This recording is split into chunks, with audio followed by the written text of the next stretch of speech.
गजब का समय चल रहा है।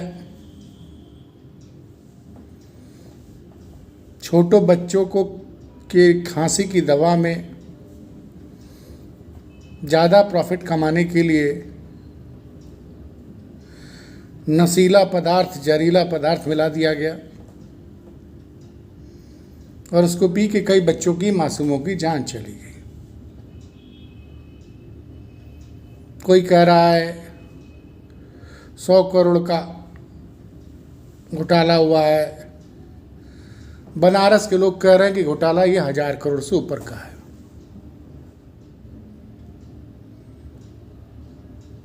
दिखाने के लिए गिरफ्तारी भी हो गई है। वही जबरिया रिटायर्ड आईपीएस अमिताभ ठाकुर ने बाकायदे वीडियो बयान जारी किया है और उसमें कहा, उन्होंने आरोप लगाया है कि जब अमित सिंह टाटा को गिरफ्तार किया गया तो उस गाड़ी में एक और शख्स था जो एसटीएफ का बर्खास्त सिपाही आलोक प्रताप सिंह भी था और उसको भगा दिया गया। और ये आरोप जानते कौन लगा रहा है? जबरिया रिटायर्ड आईपीएस अमिताभ ठाकुर। अमिताभ ठाकुर भाई, जो दर्शक न जानते, 1992 बैच के आईपीएस रहे हैं। अगर उनको योगी सरकार ज़बरदस्ती रिटायर ना करती तो भी सेवा में होते और संभवतः डीजीपी बन चुके होते। खैर चलिए, वो एक दूसरा किस्सा है।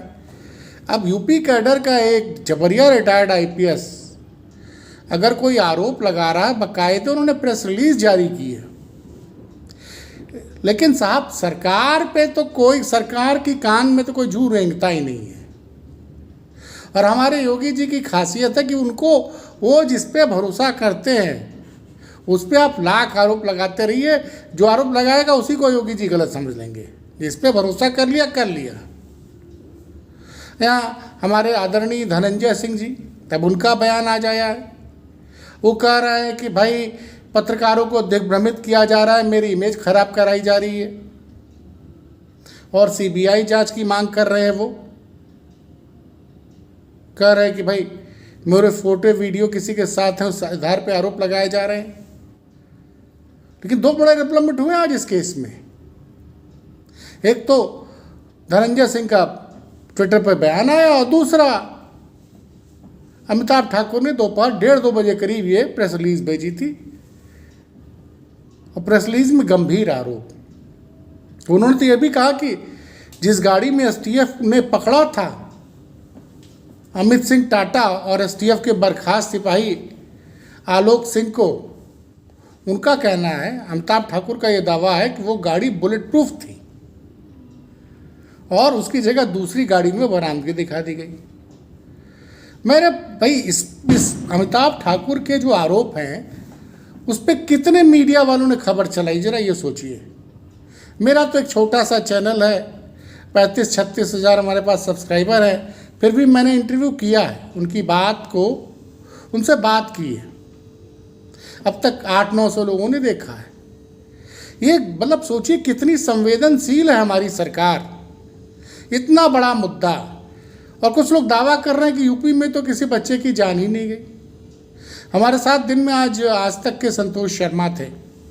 वो कह रहे थे, मैं गया था बुंदेलखंड, वहाँ एक माँ ने बताया कि मेरे बच्चे को खांसी थी, मैंने वो दवा पिला दी, उसके बाद मेरा बच्चा नहीं रहा। कई सवाल, कई शब्दों का इस्तेमाल हम यूट्यूब पे नहीं कर सकते हैं क्योंकि फिर यूट्यूब कम्युनिटी गाइडलाइन की स्ट्राइक मार देता है। भाई साहब, जरा सोचिए, आप लोग जरा सोचिए, जो लोग बच्चों की दवाओं में जहर मिलाते हैं, मेरी नज़र में वो आतंकवादी हैं।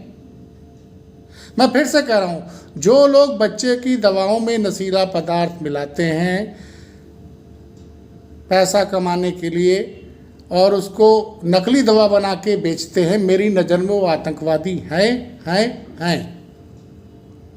और उनके साथ आतंकवादियों जैसा ही व्यवहार करना चाहिए। और जो भी उसका मददगार हो, और चाहे वो सत्ता पक्ष का कितना ही करीबी क्यों ना हो, वो ऐसे लोग जिन्होंने उसकी मदद की है, जो लोग नशीली खांसी की सिरप में नशीला पदार्थ मिलाकर ज़्यादा पैसे कमा रहे थे, डुप्लीकेट माल बेच रहे थे, वो आतंकवादी ही हैं मेरे नज़र में। ठीक, अखिलेश यादव आज बहुत खुल के बोल रहे थे प्रेस कॉन्फ्रेंस में, हैं? उन्होंने वन डिस्ट्रिक्ट वन माफिया में जौनपुर का किस्सा दिखाया, सुनाया। अब सवाल ये उठता है कि इस बात पे डिबेट कब होगी। ये ठीक है, आज तक ने कल खबरदार में 5-6 मिनट का एक रिपोर्ट कर दी, बाकी चैनल क्या सो रहे हैं? बाकी चैनल सो रहे हैं। ये बड़ा मुद्दा है और ये एक तरह से आतंकवादी साजिश है हमारे मासूम बच्चों के खिलाफ। तो कृपा करके इस मुहिम, ये मत सोचिए, कल मेरी बात हो रही थी,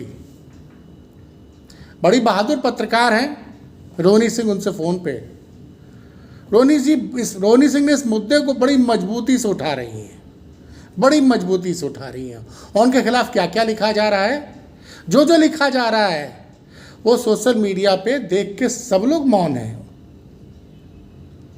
सब लोग मौन हैं। रोनी ने बोला कि मैं एक माँ हूँ पाठक जी, मैं इस मुद्दे को बड़ी मजबूती से उठाऊंगी। आपको सलाम करना होगा रोनी सिंह के साहस को, ममता त्रिपाठी के साहस को, उन्होंने इस मुद्दे को मजबूती से उठाया।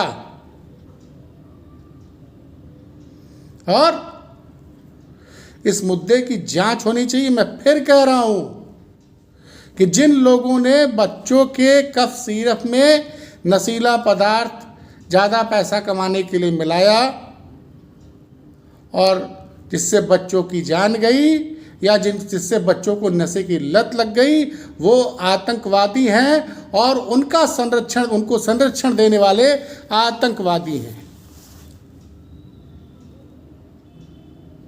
और एक चीज़ बता दूं, महादेव का भक्त हूँ, उसके अलावा किसी को मैं कुछ मानता उनता नहीं हूँ। ऐसे लोग जो दूसरे के मासूमों को अपने फायदे के लिए नशे का आदी या उसका जीवन छीन ले रहे हैं, ऐसे लोगों का महादेव वंश ही खत्म कर देते हैं। हर हर महादेव।